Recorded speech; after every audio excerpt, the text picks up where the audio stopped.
All right. Hello and welcome everyone to another Chat and Learn here with Power to Fly. And as always, super excited to roll into this next hour with you all, especially when it comes to this conversation. Today is the day after 420, which was a huge day in history. I'm going to let our guest speakers speak a little bit more to that. And I hope that you all were able to celebrate safely and with responsibility as well. But before we jump into today's conversation, I just want to go over some quick housekeeping rules so that everyone feels comfortable and confident in this next hour. We believe in visibility here at Power to Fly, so please participate. If you haven't showered today, it doesn't matter. We'd love for you to turn your cameras on. If your place is a mess, put your virtual backdrops on. There's no judgment here. This is a judgment-free zone. I would just love for you all to participate. So feel free to turn your cameras on, hop off mute whenever you have something you want to share.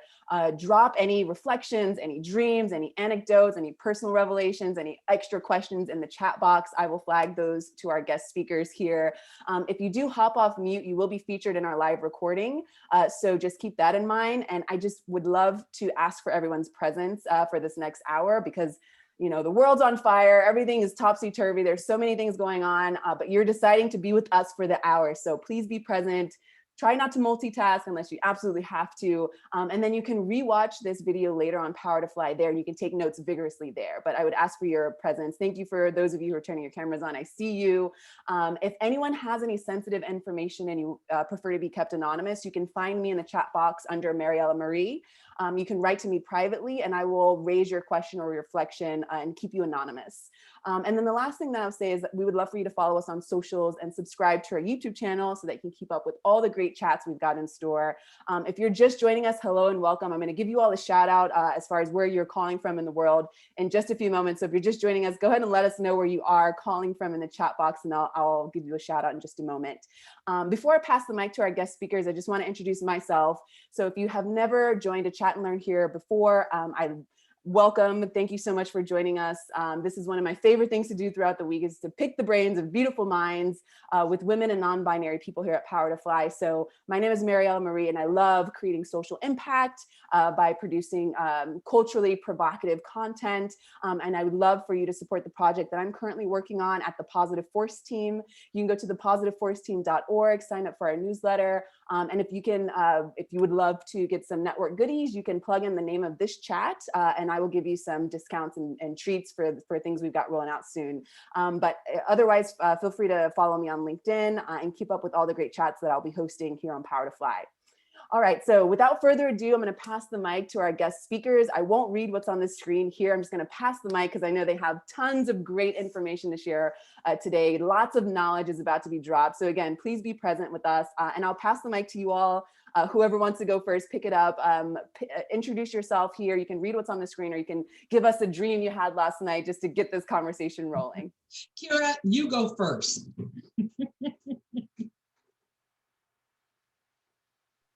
Oh, and Kira, you're on mute, just so that you know. Well, there you go. Okay, so my name is Kira Reed. I'm the founder of Women Empowered in Cannabis.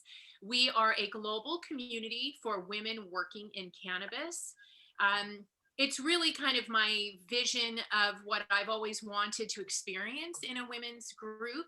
I've been a part of the technology, consumer goods, and entertainment and music industries. And it just wasn't what I wanted. It wasn't an open, non-judgmental space where women could actually connect based on a common interest, which for us is cannabis. It was more competition. It was more kind of knife behind the back, fighting for those one or two seats at the table. And what I love so very, very much about the cannabis industry is we're really building a table for everyone to have a seat. And so Women Empowered in Cannabis is really reflective of that. We are a membership organization. We have a lot of ways for the community to engage. We have 4 Facebook groups. We have a LinkedIn group. And yesterday we launched our membership site. So whether you are brand new, just sticking your toe in, or you are really you're a career professional, we have something that will really help you move into the cannabis industry, build your tribe, get the resources and support that you need. and succeed in your career. So we have a lot to offer women, and I'm really, really actually very excited to be here. Thank you. Power to Fly is an incredible organization. And the fact that they really open their doors to let us talk about the cannabis industry and be here to educate you ladies is really remarkable. Any support and help that the cannabis industry can get from the mainstream to help fight the stigma and really normalize this growing industry and making opportunities available for women is just, we're very, very grateful to have you as an ally. So thank you so much for having us. And I'm really excited that Tony has joined me today, and I know she's going to introduce herself next, but I just want to set the stage, ladies. This is in the cannabis industry. Tony is one of the most highly respected experts when it comes to social equity. She's been working in the LA industry, really leading the charge and leading the fight. So you have a woman here today to ask questions of, who is at the top of her field, who has seen it all, and who is a fighter. So please take advantage of the opportunity to have her here with you today, because she will give you answers that no one else can. So with that, I'm gonna let her introduce herself. Thank you so much, Kira. Good afternoon. Well, good morning here on the West Coast, everyone. And let me start by saying, Kira's my sister. She has been one of the best supporters of women, but for women of color. And I think I need to say that because when I first stepped into this industry, Kira, I don't even know if you remember, I was one of her first guests when she first started Women Empowered in Cannabis. And she has always been supportive of women of color in this platform, helping us in terms of feeling that sense of sisterhood, because I'm a real talker, and I'm very transparent. And sometimes women of color do not feel comfortable with non-women of color because we don't have the same vision. We don't have the same experiences. We don't feel welcome at times. That organization, this woman definitely made me feel that way. So that's the first thing. That is a very powerful organization. I would recommend all of you become a member. I love it. There's nothing that she can't tell me or can't ask me to do that I won't do. And so I encourage all of you to definitely look at Women Empowered in Cannabis. I started my cannabis journey in 2016. I have been a longtime defense litigator. I was a corporate attorney. I did IPOs, and I just got burnt out of being the one of only maybe 2 people of color in an organization. And I just felt like I can't do this anymore. I just couldn't. And so my friend and neighbor, Monique, said to me, you know, you can get involved in cannabis. And I was like, hell, I don't smoke cannabis. What the hell is this all about?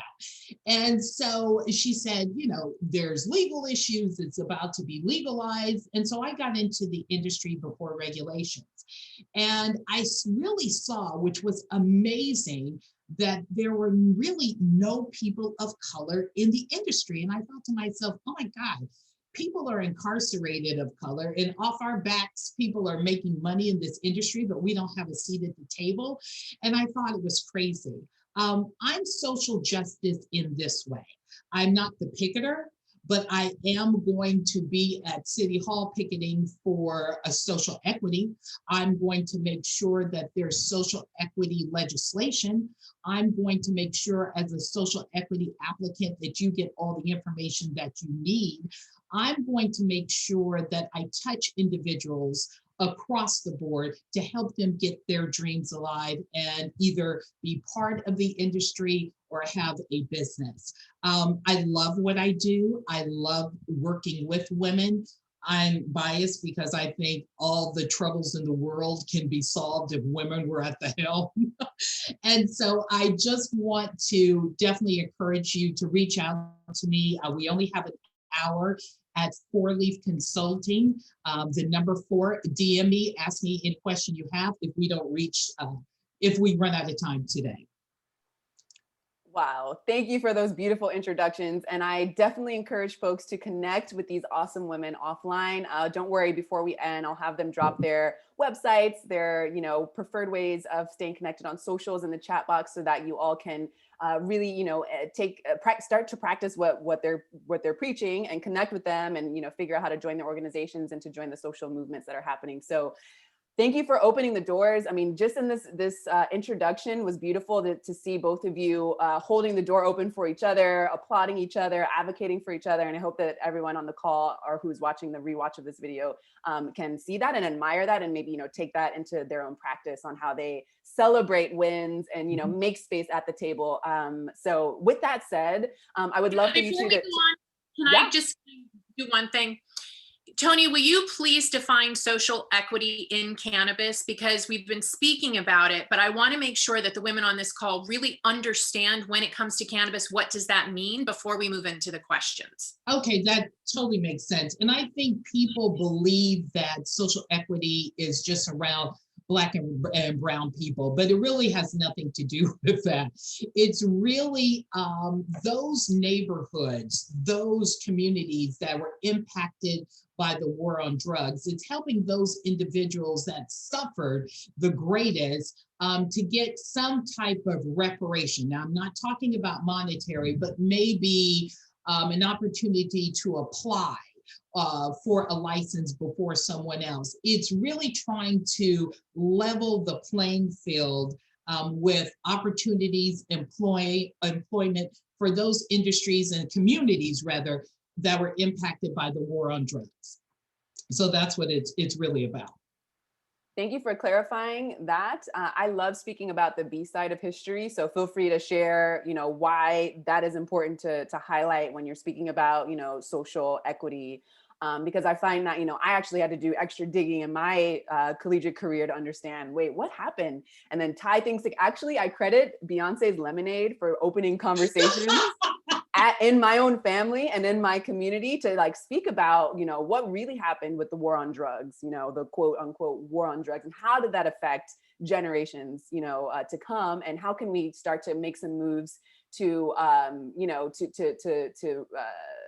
put some bandages over the wounds that were created and to really find remedies that work. So with that said, I think that's a great segue into talking about the principal themes that you all are going to touch on today. So feel free to talk about what's on the slide. I'm going to then take these slides off and we're going to roll right into the questions that folks submitted offline. Okay, I'm going to start, and just to add on to what I said previously, it's also with people with cannabis convictions, that kind of thing, helping them expunge that, giving them an opportunity, because as I don't know if everybody knows that cannabis is still federally illegal. It is a Schedule I drug, which means it's in the same schedule as heroin and crack. And so when we're trying to talk about getting it off of that schedule and decriminalizing it, that's what we're trying to do at a federal level. So I don't want people to feel comfortable that just because states are open for cannabis recreational, and that's 21 and over typically, or medicinal, 18 and over with a card, medical card, we still have a federally illegal drug that we're dealing with. And we're trying to do everything to make sure it's off that Schedule I, just so people know that. So opportunities for ownership, employment, and participation. I'm going to start with this. Yes, I think there are a lot of opportunities with ownership. We see so many markets have opened up in the last 2 years. The latest has been New York City. Los Angeles is the biggest market in the world. And so we're seeing Oklahoma, we're seeing Florida. If you really Google how many states are allowing for either medicinal or recreational, there are a lot. I think last time I did it, it was only 6 states that did not allow for that. However, because it's a illegal drug, remember the Schedule I drug, you're not going to be able to go to B of A and say, I need a small business loan in order for me to open my cannabis business. It ain't going to work like that. And so you need capital. And I think a lot of people don't understand how expensive opening a cannabis business is. I have people that call me and say they have $50,000 and they want to open it. Well, the application, a non-refundable application, I didn't say to get the license, I said to apply, is between $5,000 and $15,000. I've seen it as high as $25,000. So if you only got 40, you just spend half of that with the application fees, right? And so I encourage people to partner together. And maybe a couple of you want to open a business. You can do that. You can leverage your relationship with other people in the industry. You can have an ancillary job in the industry.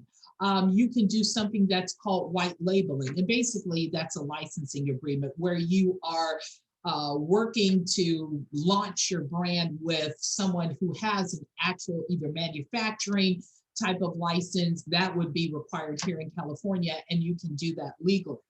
But I suggest people have a business plan. I know that cannabis people are creatives, but the business is what's going to sustain you. You can have an idea all day long, but you need to make sure you can legally do it and that you have a viable business model in which to do it. Kira? Kira, do you want to chime in on any of that?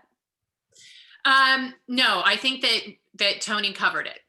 It's okay. And just to kind of reiterate, part of what is happening in the cannabis industry is a lot of collaboration and cooperation. And so the idea of starting a business with other women is really smart and a good way to go if you want to get involved in the regulated side of the business, which means you have to get a license in order to operate your business. But ancillary is also a really good way to go. I'm an ancillary business. Tony is an ancillary business. We don't have to have a license in order to participate in the cannabis industry. So it isn't an either or. You have a license or you're not in the industry. Anything that can be done in any other industry can be done and needs to be done in cannabis. So the sky is really the limit, whether you're a health instructor, a fitness trainer, an attorney, a chef. I mean, there's just so many different ways that you can participate in cannabis. It is not limited to just being a grower or a manufacturer or a retailer.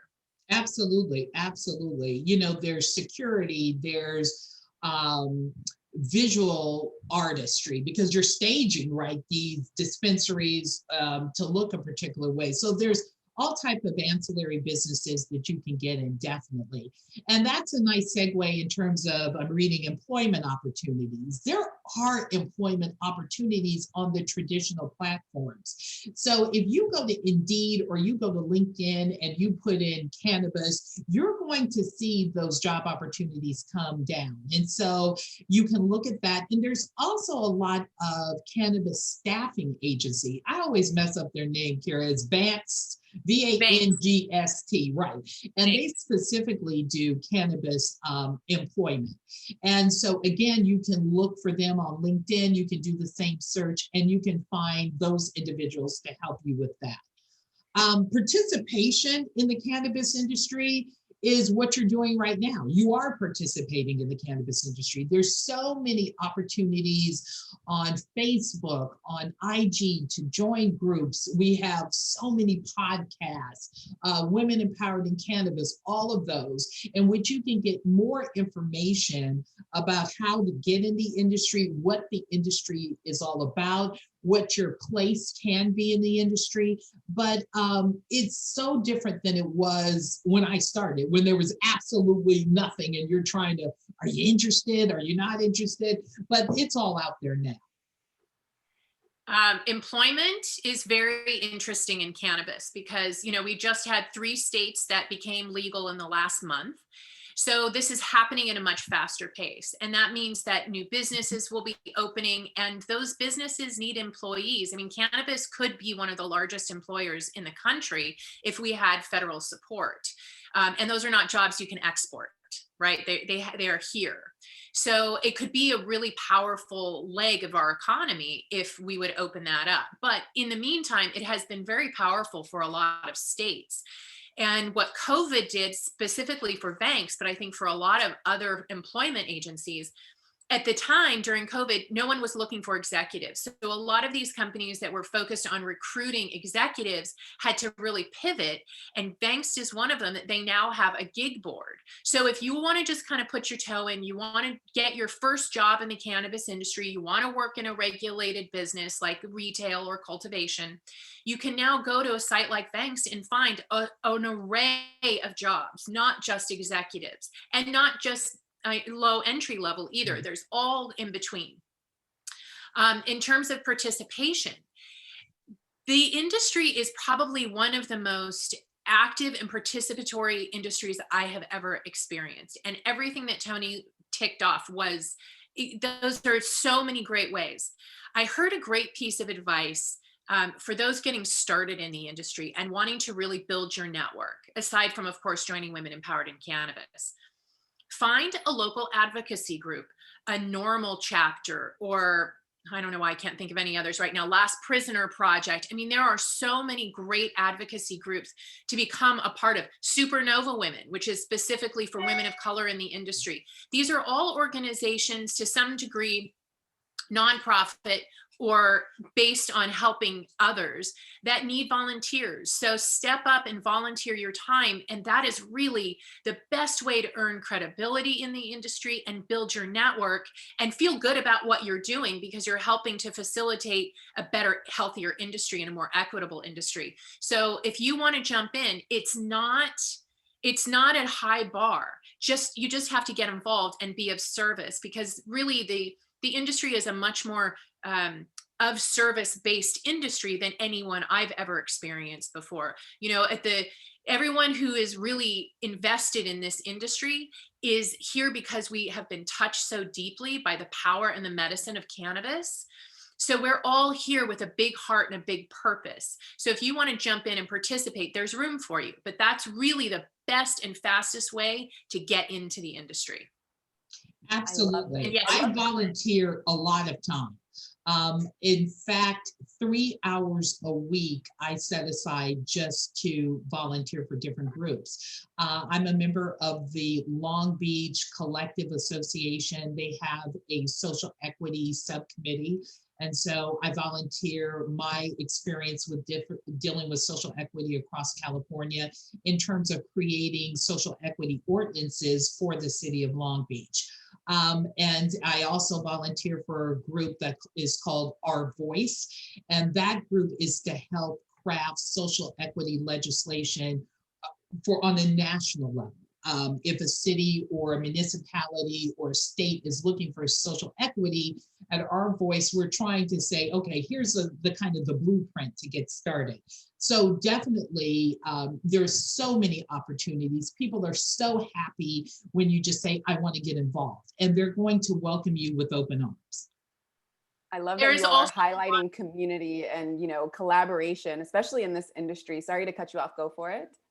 So I just wanted to point out, because we had this conversation before we started the recording, that for those of you who are in accounting, in the legal profession, what's really amazing right now about cannabis is that we're still such a new industry, both federally and in our states. So there's a lot of law, there's a lot of code that needs to be written, and there's a lot of opportunity to bring your skills and your professionalism to do something that you don't really get an opportunity to do in any other industry, which has helped build its rules and regulations.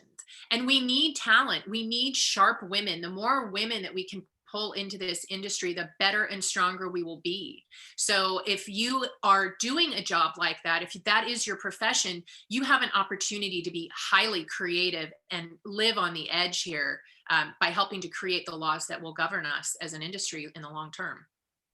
Right. I love that. And I feel like times are so uncertain these days that you have to experiment, right? And this is essentially the perfect industry to experiment, because historically speaking, it has been non-existent, right? And so I love that you all are coming to the forefront and showing us with, empathy and community above all. Of course, we got, figure out how to make the money, figure out how to bring smiles to faces, but, doing that through community, through holding hands and advocating. I love, Tony, that you called out that Kira, she practices what she preaches. She helps women of color, because, sadly enough, we have a lot of non-women of color who are ringing the bells, but they aren't really practicing what they preach. So I love that you were able to highlight that in the beginning as well. So time is going to fly by. I'm just going to quickly shout out where folks are calling from, so you can keep that in mind as we go into these questions that they submitted, if you know anything specifically happening where they are. So we've got Richmond, Virginia, we've got Chicago, we've got St. Peter, Florida, Chicago again, Seattle, we've got Los Angeles, let's see where else here. Great. We've got Argentina. So let us know where you're calling from. Go ahead and drop that in the chat box so that as our guest speakers are replying to your questions here, they can, try to dive in deep. You all have already hit on so many things that folks are flagging in the first couple of questions. I'm going to read them once again, just in case there's something you didn't get to, but here's a question that was submitted offline. What are some of the different types of businesses one can go into in the cannabis field? And then how can I, as a woman, get involved in the industry? How can I make sure that I'm creating room for others? You both were hitting on these in your introductions, but is there anything else you want to dive into there? Kira, you start. So in addition to all of the things that we've talked about, so there's basically 5 parts of the supply chain. There's growing and everything related to growing the plant. There is transportation and distribution. There is testing. So if any of you ladies work on the science side and testing, we need women on that part of the supply chain. We don't have enough testing facilities. It becomes a big problem a couple of times a year. So that's something we definitely need. Then the next one is manufacturing. And one of the cool things that a lot of states are allowing, they're micro businesses. So you can have a building that you can put multiple businesses in. And so that way you can share space, right? And we're talking about the fact that if you have to get a license, it can be very expensive. So there are opportunities as well, depending on your state regulations, for you to potentially get under someone else's license if you want to be a manufacturer. And very high percentage of women in the industry are actual product makers, as you can imagine, because we start making things for our families, we make things at home for our friends, they become really popular, and we want to turn that into a business. Then there is also retail, and that's where most of us will actually engage with the cannabis experiences through our dispensaries, depending on where you're located, what they're called. So the place where you can actually go in and, you have to show your ID and you can buy the regulated product. So that is all the supply chain. That is where you have to be licensed in order to participate. In ancillary, like I said before, anything that you can do in any other industry, we need in cannabis.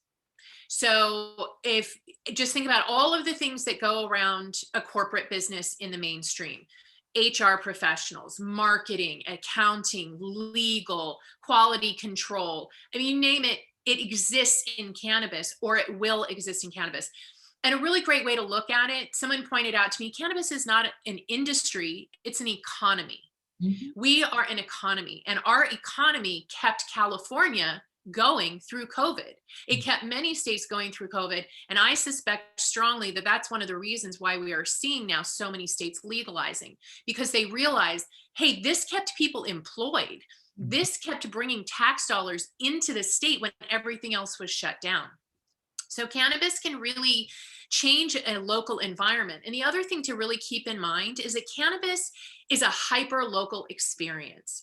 When you engage with it, you're going to drive to a store or in your area, or you're going to have it delivered. You're going to be dealing with people in your community who live and work there. So, and a lot of the products will be hyper local because we can't cross state lines. You'll see a lot of products the same in many stores, but you will also in every store see something a little different because of the hyper local nature.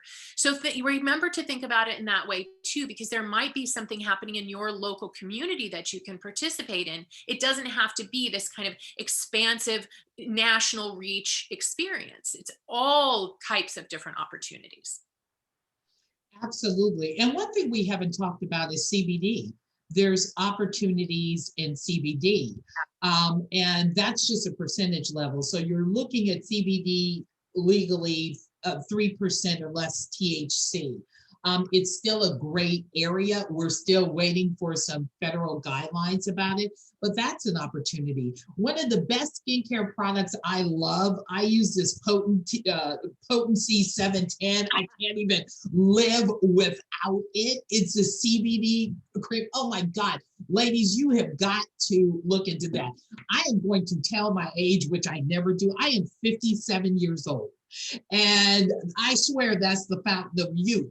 And then I just found, because we're all adults here, Foria Wellness. They have all kind of CBD creams for the badge to rejuvenate it. Now I got a little quickie kit in the closet that I'm going to use later on, and I love it. I love it. So you can really think out the box. There's bath bombs, CBD bombs, skin care. So many additional things that you can do in that world as well as the cannabis world.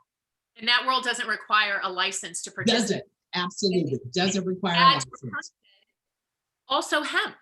Yes. There's a whole emerging hemp industry. And again, like Tony said, it's just an arbitrary number that separates hemp and what we know as marijuana, which has the THC component to it. Mm-hmm. It's the same plant. It does the same things. But the hemp industry, I mean, we're talking plastics and fabrics and all kinds of innovative products that can be built from it. So you really have, if you're going to participate in the cannabis industry, you've got hemp and CBD, which are not regulated. You've got the actual plant touching THC industry, and psychedelics are quickly becoming a part of the cannabis industry as well. So it's from the most legal, safe, all the way to a very new and exciting cutting edge part of the industry. So there are a lot of options. Thank you for pointing that piece of it out, Tony, because that's really important for women who aren't ready to jump fully into that regulation.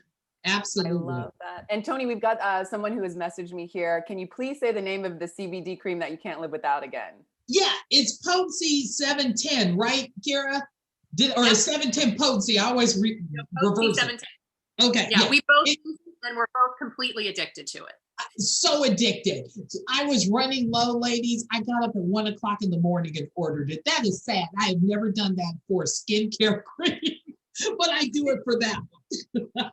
But that is really the beauty of working in the cannabis industry, right? You're not working with a product that you're selling to people that they're going to throw in the garbage. It's going to create more waste. You are putting something in people's hands that is medicine. Right. That is going to make them feel better. It's going to cut their anxiety. It's going to, whether it's skin issues, whether it's mental health issues, and once you're in the industry, the number of people and the reward of helping, because you will become the center of everyone's universe for cannabis. Mm-hmm. Hi, Kira, can you please tell me this? I mean, my entire family, my mother, 80-year-old Catholic mother-in-law, wants to put an event together where she brings all of her friends and I can educate them about cannabis.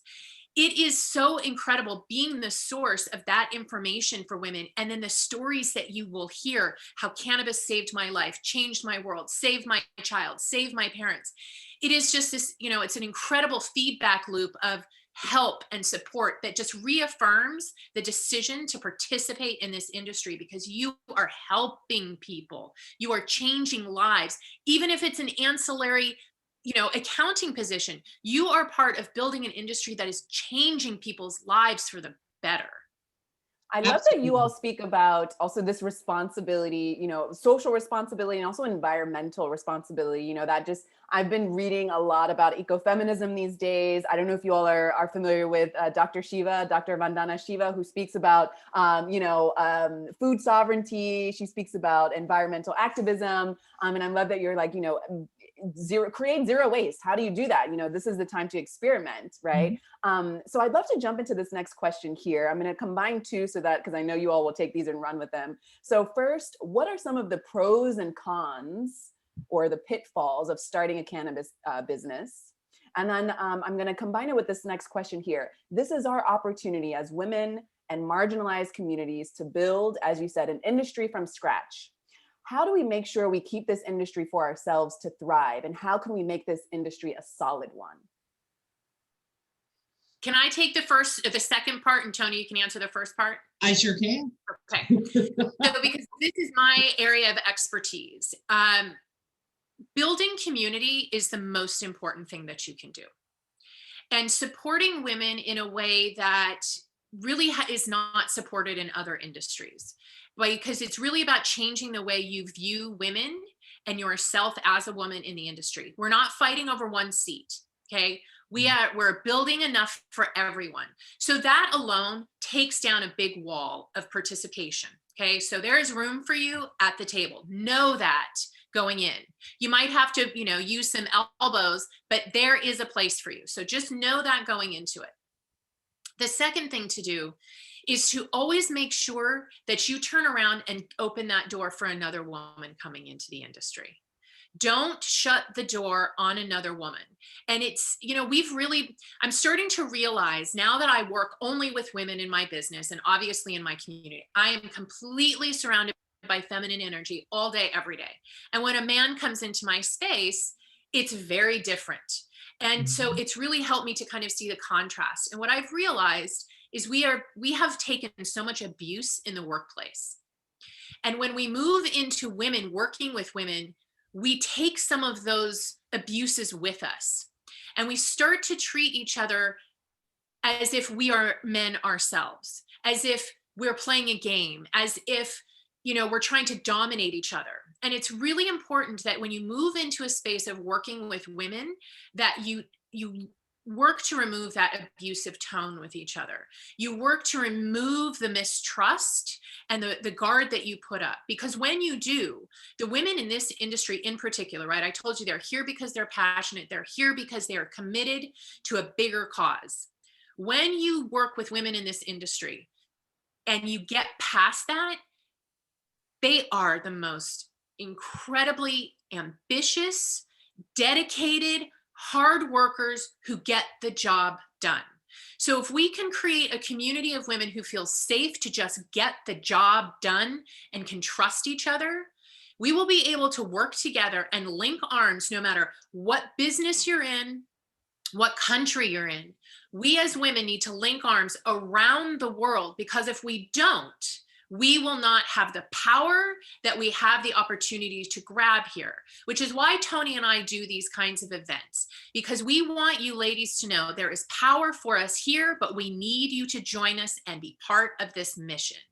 Linking arms means that we are an impenetrable force. And how would it feel to know that you're joining a community where you have a voice, that you have the ability to say something and it make an impact? That is the opportunity that we have here, but only if we work together.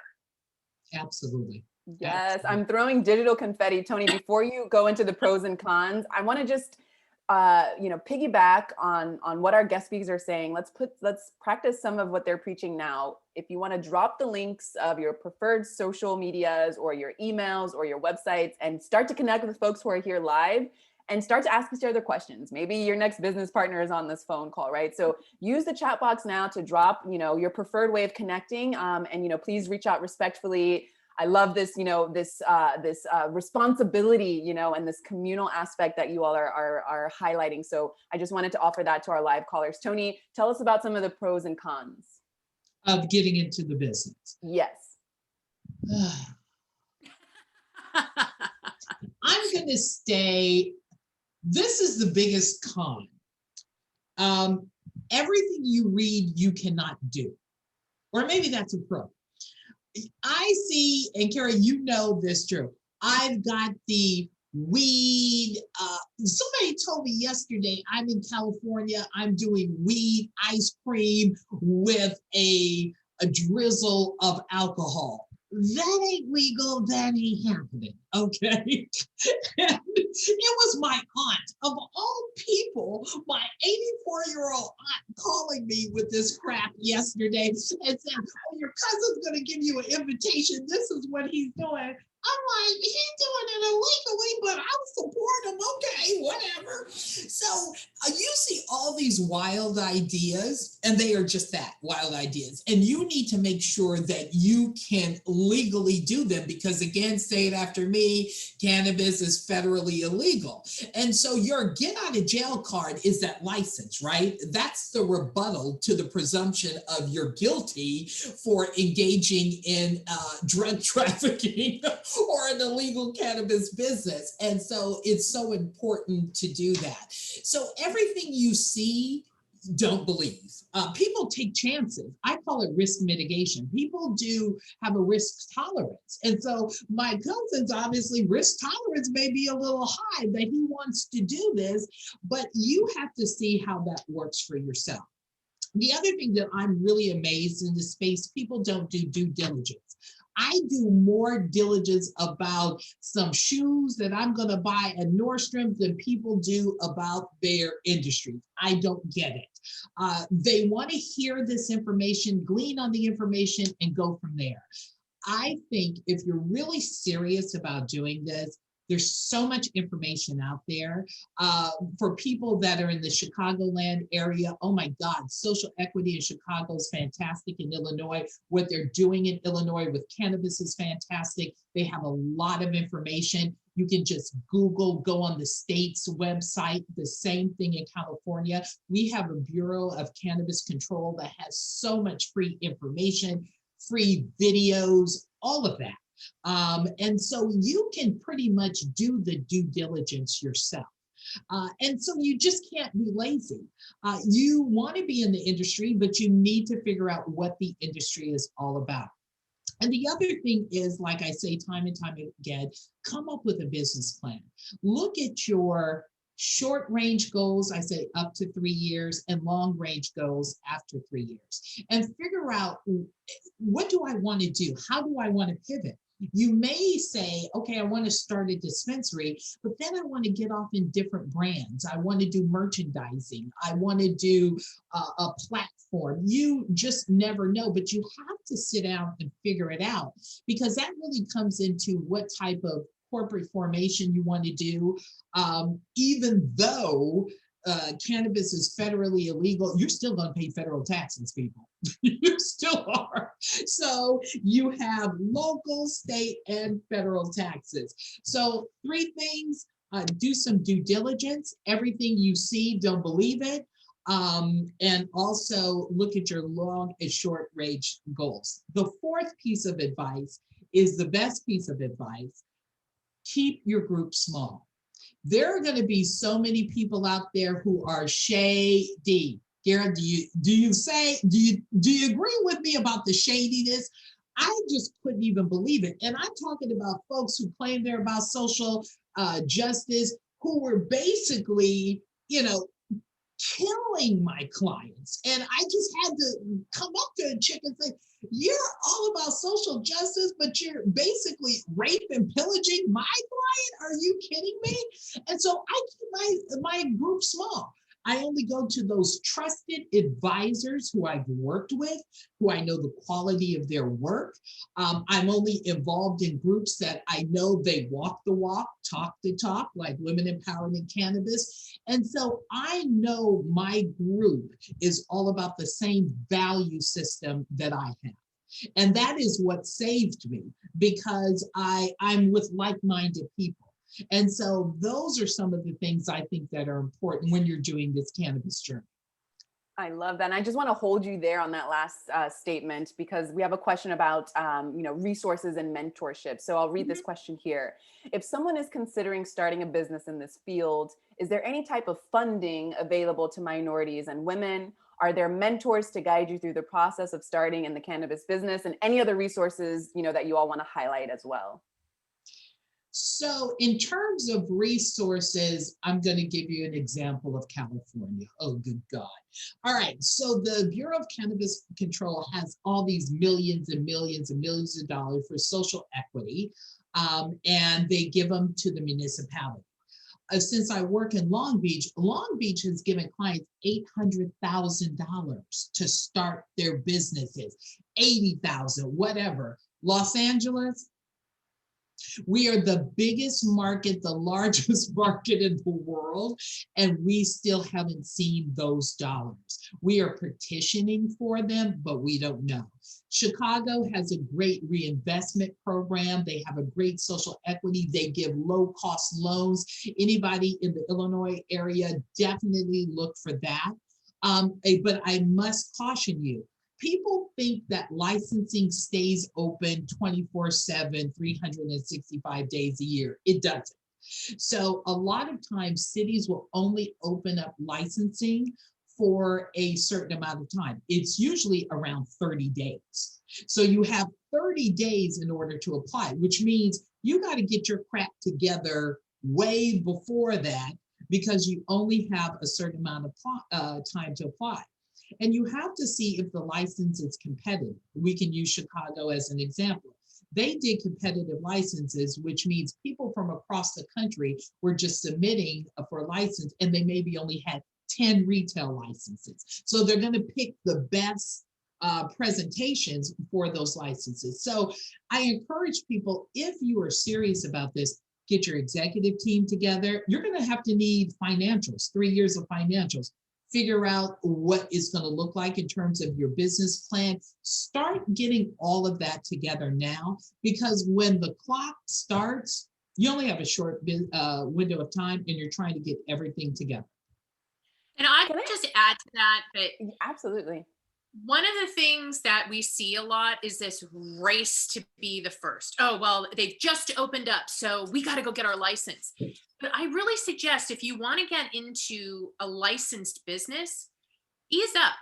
Give it a year, give it 2, because we have something called extinction events. And what that means is I don't know, we had them initially every 6 months after we passed our Proposition 64, which made adult use legal.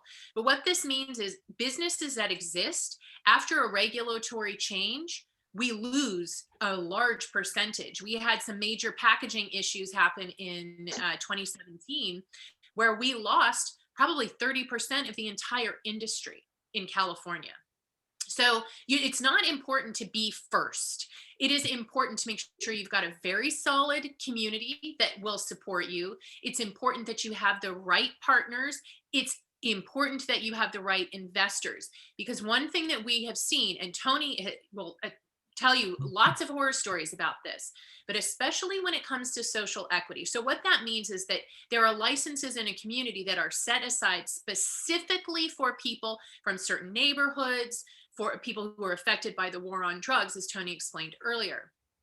But what happens is, of course, a lot of those people don't have resources to the amount of money that it's going to take to get that business open.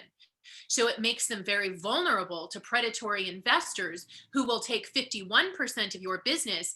And after you've done all of the hard work to get there, they come in and basically pluck it away from you. What does that sound like? Right? So women and people of color in the industry are very vulnerable to having that happen, that we do all the hard work, we push it forward, and then we get taken away from us. So just, make sure all of those things are in place. Don't rush in, because you could lose big time. And if you really want to start in the industry, start ancillary. Or go to work for a licensed business so that you can really develop your understanding of the business. Because here's one thing that's very, very critical. As Tony said, you're still going to pay federal taxes, but most people don't understand that you don't get to write anything off unless you're a grower, and then it's only your cost of goods. So if you have a retail location, you don't get to write off your location, your employees, your marketing, nothing.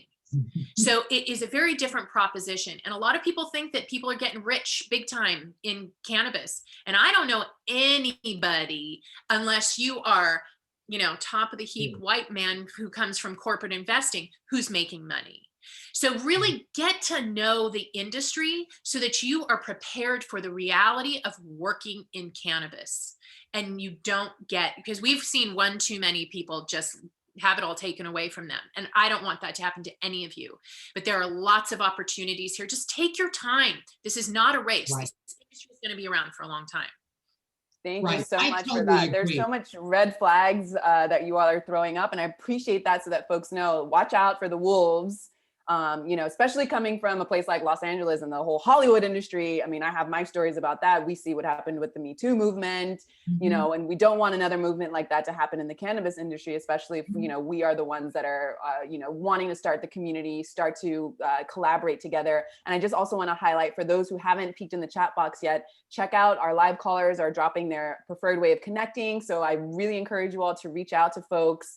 We have Jacqueline, who wrote great information, did not know about the write-off challenges. Brandy writes, I'm a tax preparer. That's a high sticker price. So yes, we've got about 8 minutes left. I have one more question I'd like to give for our guest speakers to respond to, based on what you all said here recently with your reflections. So this question was submitted offline.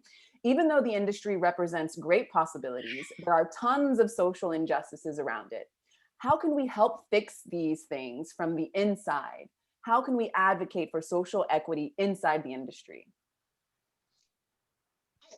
I think there's a variety of ways. I think you can do it personally. Like I said, and what Kira does, you can talk about it. This platform is a way that we're talking about social justice. And you can volunteer for all those groups that I was talking about. There's Minority Cannabis Business Association. There was one I just heard of and I wrote down because I contacted them because I never heard of them before. Hold on. Oh, Equity First Initiative.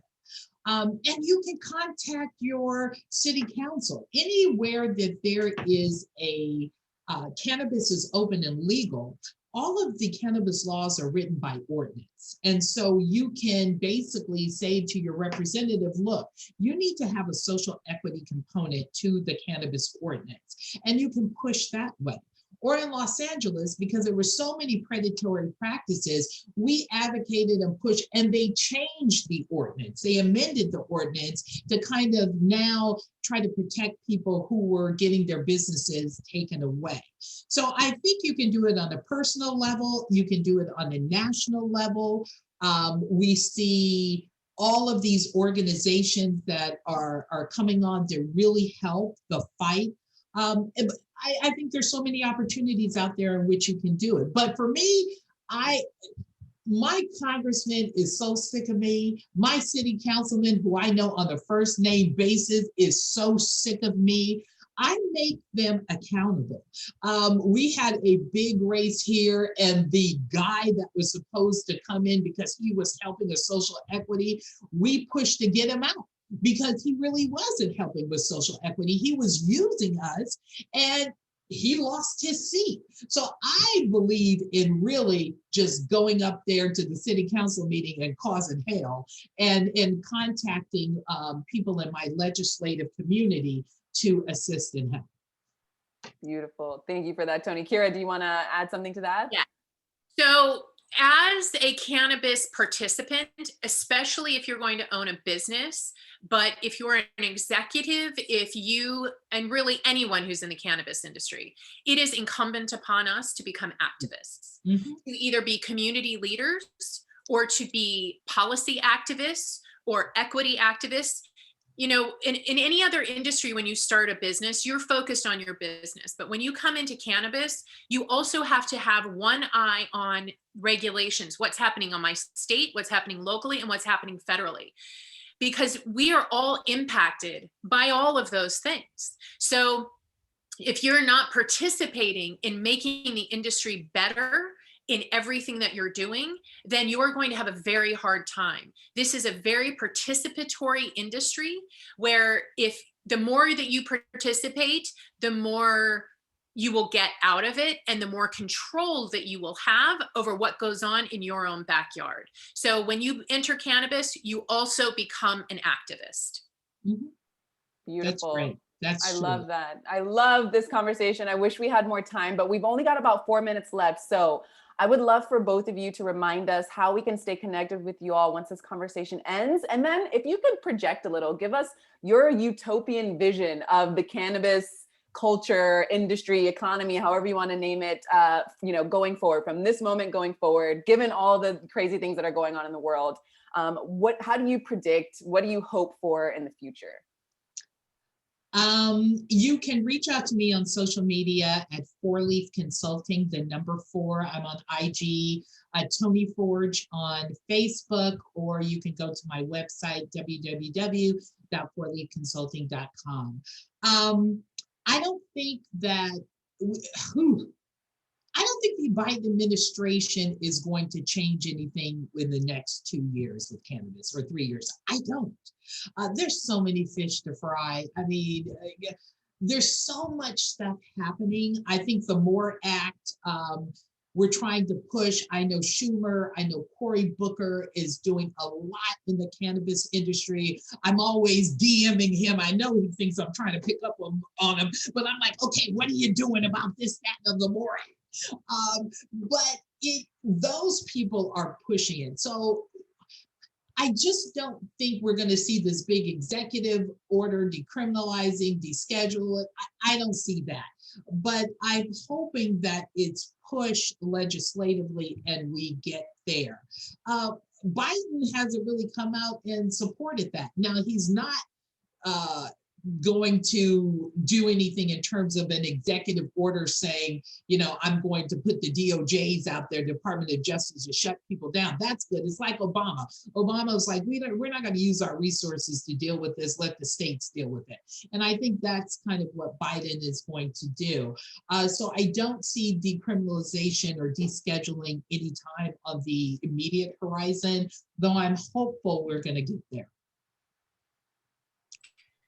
So there are 3 things short of federal legalization that would really change the industry. One is banking, one is interstate commerce, and one is record expungement. And the record expungement is something that I believe if we don't do before federal legalization, then we're not going to be as healthy of an industry as we can. Because to build an industry where white men are getting rich for doing the same exact thing that Black and brown men are sitting in jail for, it's not right. And it's not what cannabis is about. And it's not what the cannabis industry should tolerate.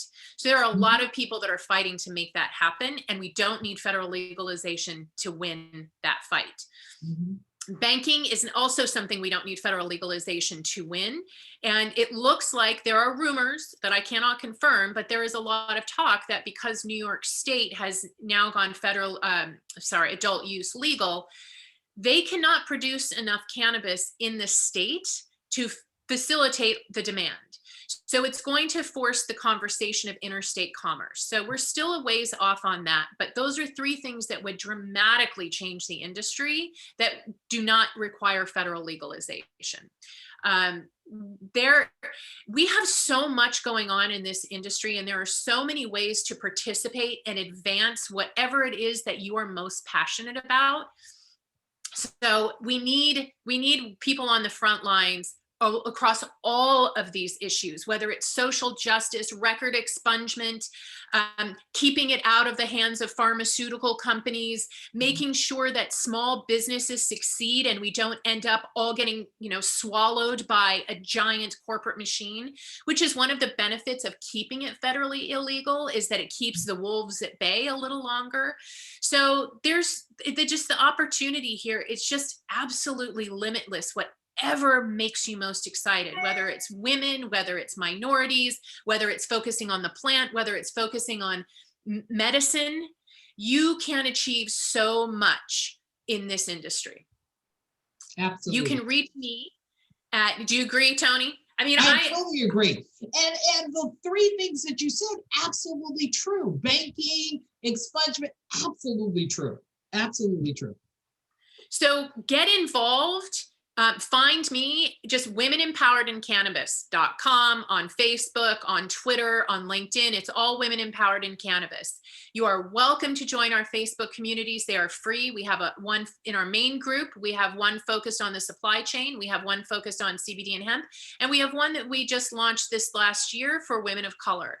So it's a space for women of color to have a conversation without eyes and judgment on you, and not, without having to worry about explaining yourself or justifying a feeling that you have to justify anything. So we've got a place for a lot of different women to have the conversations that are important to them. And we really believe, as I said earlier, that we are better together if we uplift each other, and participating in a community like ours that's the whole point. And if we can link arms, and if we can really demonstrate to the world that women are here, and we are no longer afraid to use our voice and create power, if we can get comfortable with that, there's no better place to do it and experiment with that than in the cannabis industry. So please bring your skills, bring your professionalism, bring yourself to this industry. It's hard. It is the most brutal experience in a lot of ways that I've ever had, but it's also the most rewarding and fulfilling and life affirming experience a woman could ask for. Wow, beautifully Absolutely. said, beautifully said. Thank you, Kira. Thank you, Tony. Thank you to all of our live joiners here today. Thank you for those who are rewatching this video. And we will definitely stay in touch to support the great work that both of you are doing. Thank you so much for the encouragement and for the hopeful conversation. You dropped so many gems in this past hour. So again, thank you, everyone. And I'm looking forward to seeing what happens in the next, couple days, couple years. This conversation definitely has left me on a high note. So I will send everyone off that way. Have a good day, and we'll see you on the next chat. Bye-bye. Thank you so much, everyone. Take good care, everyone. Bye-bye. Bye.